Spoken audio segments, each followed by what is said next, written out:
What's up, everyone, and welcome back to the channel. Today, we'll be breaking down our second playoff matchup of this series, and we'll be looking at the Cleveland Cavaliers versus the Toronto Raptors. Let's hop right in. So, entering the postseason, the Cleveland Cavaliers are 52 and 30 as the 4 seed, winning 7 of their last 10 games. The Raptors are 46 and 36 as the 5 seed, winning 6 of their last 10 games, and they were able to avoid the play-in, where they were in contention for it most of the second half of the season. And these two teams have matched up 3 times already this season, where the Raptors actually swept the season series 3-0. However, all 3 of these matchups came before Thanksgiving, actually, and well before the James Harden trade. Looking at some stats now, the Cavaliers has been one of the best offenses this season, ranking 6th in the league in offensive rating, and that is in large part due to the help of James Harden since the trade deadline. And the Cavaliers are a very well-rounded team. They rebound, they pass, and defend all at a high level. Whereas Toronto has kind of been in the middle of the pack on offense all season, and they have really struggled at the free throw line. However, the Raptors' defense has been extremely disruptive, with the 5th best defensive rating in the league this season. Diving a little further deeper into some stats, we see that Cleveland does a great job of taking care of the ball and rebounding on both ends of the floor.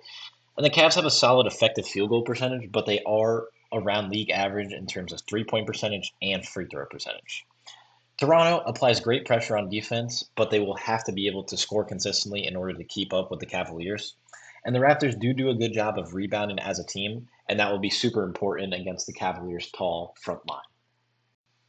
Looking at the play types for both teams via synergy, we see that Cleveland has been the most efficient in transition on offense this season.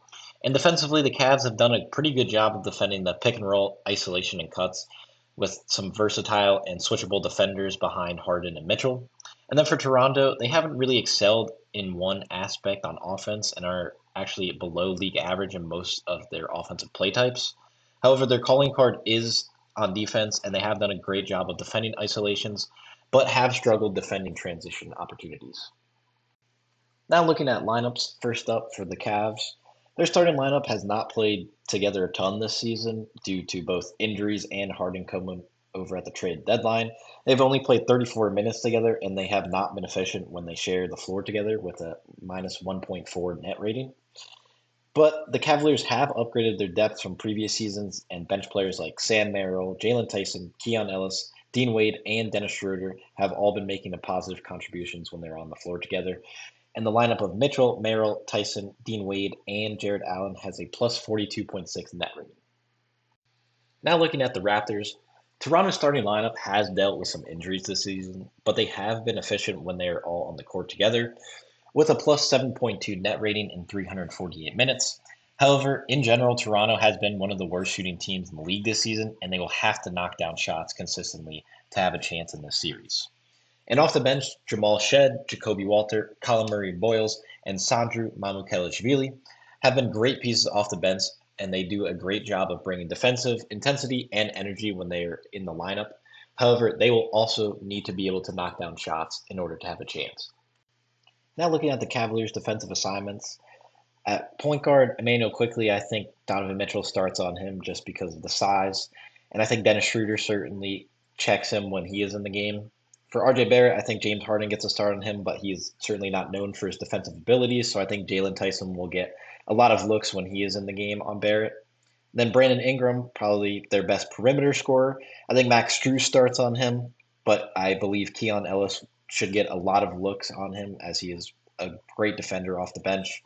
And then Scotty Barnes, their all-star power forward. I think Evan Mobley matches up very well with him with his size, length, as a former Defensive Player of the Year. And then Dean Wade would back him up. And then at the 5, Jakob Poeltl, defended by Jared Allen to start and Thomas Bryant, if and when he checks in the gate. And for the Raptors, first for James Harden, I think RJ Barrett gets a start on him using his size, strength, and physicality on that matchup, with Jacoby Walter backing him up, and I would expect Walter to get a lot of looks at both Harden and Mitchell. And then for Donovan Mitchell to start out, I think quickly would start on him, but I would expect a ton of Jamal Shed in this series as one of the better defensive guards in the league.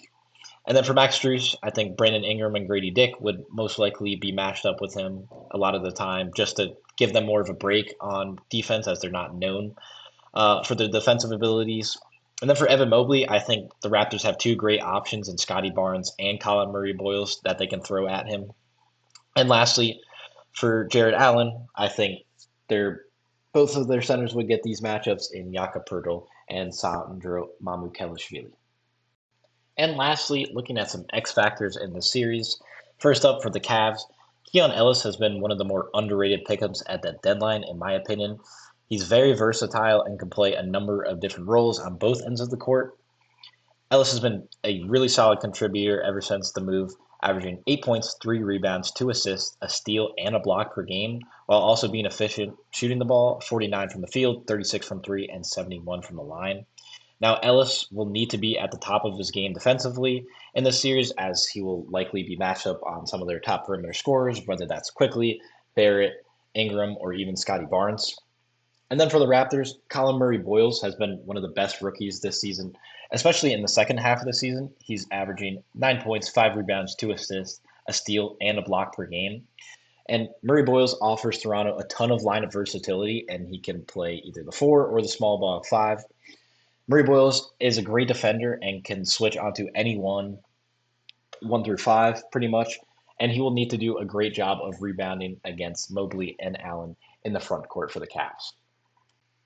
To wrap things up, I think this series will be a lot different than obviously the regular season games between these teams where the Raptors swept the series because there was no James Harden in any of these games before, and it was so early in the season that both of these teams are playing dramatically different than they were at that time.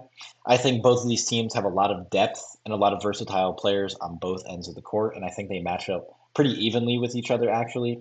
I think the Cavs are definitely a better offensive team, and I certainly trust their execution late in games with James Harden and Donovan Mitchell closing out games. They've proven their ability to do that throughout their careers and throughout the season and prior postseason experiences.